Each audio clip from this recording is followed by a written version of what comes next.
Hey, welcome back, everyone, to Wizards Outlook. We got Cardo W. Jr. rejoining us. We got Raymond Lyons here.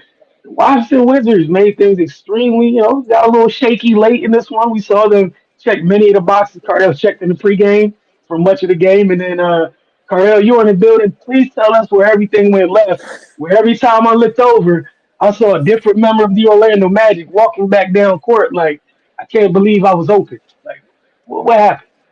Uh, Turnovers. For most of the game, it was Orlando Magic turning the ball over and the Wizards feasting off of it, and that's why they were able to build that big lead. Then in the fourth, they kind of got a little sloppy and flat defensively. Then they turned the ball over. Next thing you know, the Magic start the fourth quarter on a 13-4 run. Now it's a game. And now it's a game. Like a once 26-point lead down to single digits, and then they got it down to as low as five when the Wizards led 105 to 100. But then, the Wizards buckled down and won the game. CJ hit some tough shots, corner three, the floater, Bub hit a tough three, um, and they just clamped down on the defense and a little bit too close for comfort considering where they're at in the standings and where they've been all season, man. But they managed to figure out a way to pull it out, man. Pull out a win. I think they starting to understand defense. Defense needs to be primary, needs to be priority, and needs to be brought every single game for a full game. They have yet to put it together for a full game, but as of late, they've been able to put it together for much of the game, and that's why they won five of their last seven. You know what I mean? So something like that.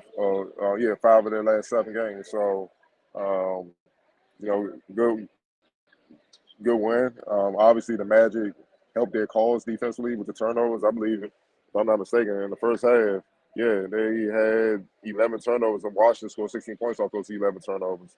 In the third quarter, Orlando had six more, and Washington scored 13 points off of that in the third quarter. That's when they built that big lead, almost had 40 points, but then Washington got sloppy in the fourth. Um, the hell of a game for Champagne coming off the bench, 17 points. He was doing what he does. Off night rebounding wise, he only had three boards, but I guess when the ball going in the basket, he must do rebound. You know what I mean? So, give him that break. But really, CJ late in the game, and Alex saw it from the get go. They just had their way. And quietly, Bilal Koulibaly he had a very solid game, 14 points, 8 rebounds, 3 assists, five steals. He was a ball hawk all night. Like, he started the game out ripping Banchero at half court, going taking it in there for the dunk, and that kind of set the tone right there, man. I love his growth defensively, man. He's been taking on each team primary guy, whether they playing on point, two, three, four, five. He's starting out on them, man. He's for the most part he's been doing an excellent job, man. But look, man, it's just the defense. You know what I mean? You can't ignore part of it, man. It's just the defense. Um, bring it up. I'm gonna bring up the shooting percentage in the first half um, for Orlando, and the reason why they were able to clamp down. It's a reason. Go ahead. And it's crazy how they had 50 points and they shot 45%. But the turnovers again, 11 turnovers in that half. But then in the third quarter they clamped down even more. If I can get some service in this thing. And they held them to 33% shooting in the third, and they were able to pull away, man. So, look, man, we all know what it takes moving forward. They got to keep playing defense. The two games that they lost, they didn't. It's as simple as that. They've been scoring enough points to win a lot more games than they have.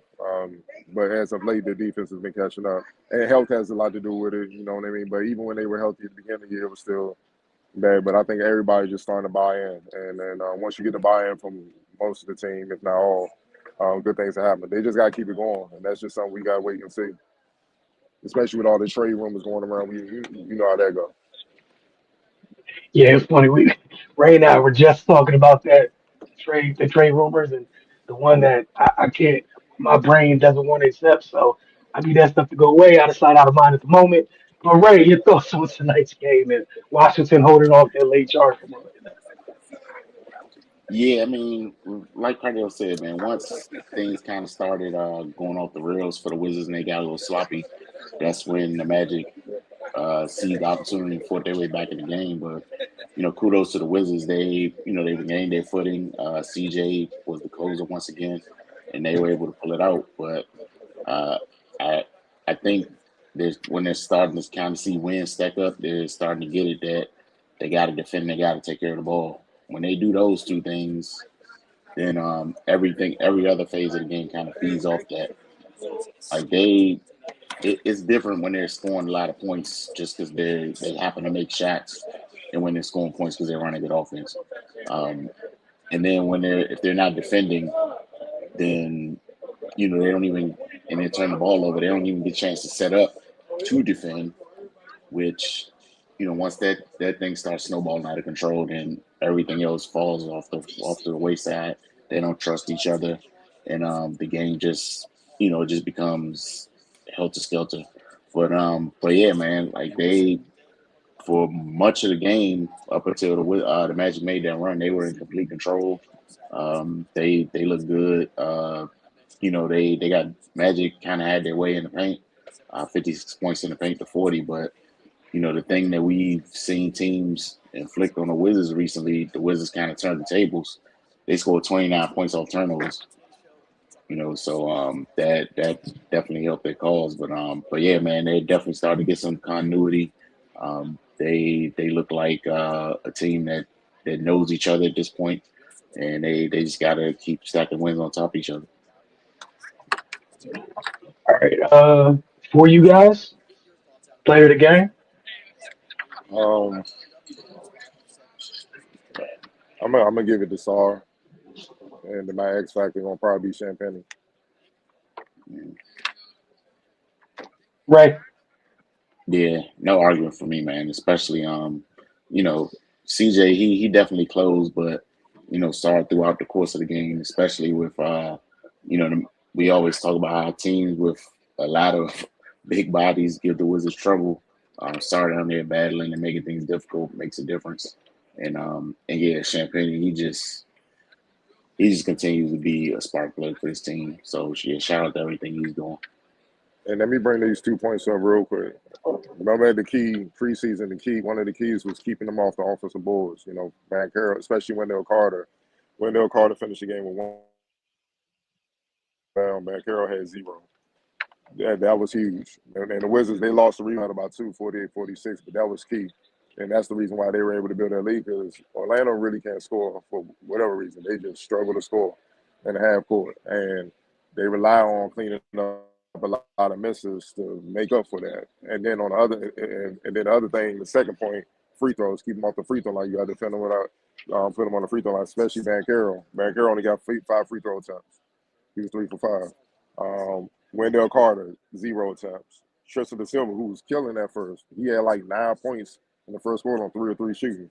Zero free throw attempts. Desmond Bain was attacking. He was trying to get to the line. 4 of 6. They didn't get a lot of attempts throughout the game, man. Um, and that speaks volumes that the Wizards were defending without fouling. So they're capable. You know what I mean? So they just got to be more consistent with it. And also, last thing for the game, defensive rating, the Wizards was 103.2. So that tells you they were strapping. They were strapping out here. That has to be a season high for them for a game. I would jump out there to say right. Again, just throwing that out there. I feel like that's probably season high. Someone feel free to double check and get back to us. But nah, I'm with you guys. Um, I thought it was a good night for Sarr just for him to maintain it throughout the 4 quarters. We've seen at times, we know it's only year two, and I think one of the biggest things with youngsters and especially bigs is just maintaining that. Sometimes they can have a good half here and there, but sometimes the good half is there's a gap between the good half and the okay half. I thought he came out in the first half was solid and he just built on it. It was consistent effort in both halves, and even late in the game, I thought there was a couple. There's a couple times I think the Magic did get the whistle, but I thought there was just great defense by him. I thought he was doing a good job walling up and bothering shots, returning shots, and really just going after where you kind of saw Orlando players kind of think they had to think about how they wanted to attack versus just running down in there Mhm. how they have in the past because like Cardell, you mentioned, they weren't fouling. You were running in there. Wizards players were absorbing the hit, and somebody else was going to get the ball. They did a tremendous job, but like everything with this young team, can you maintain that going forward? And we'll see that in the coming weeks.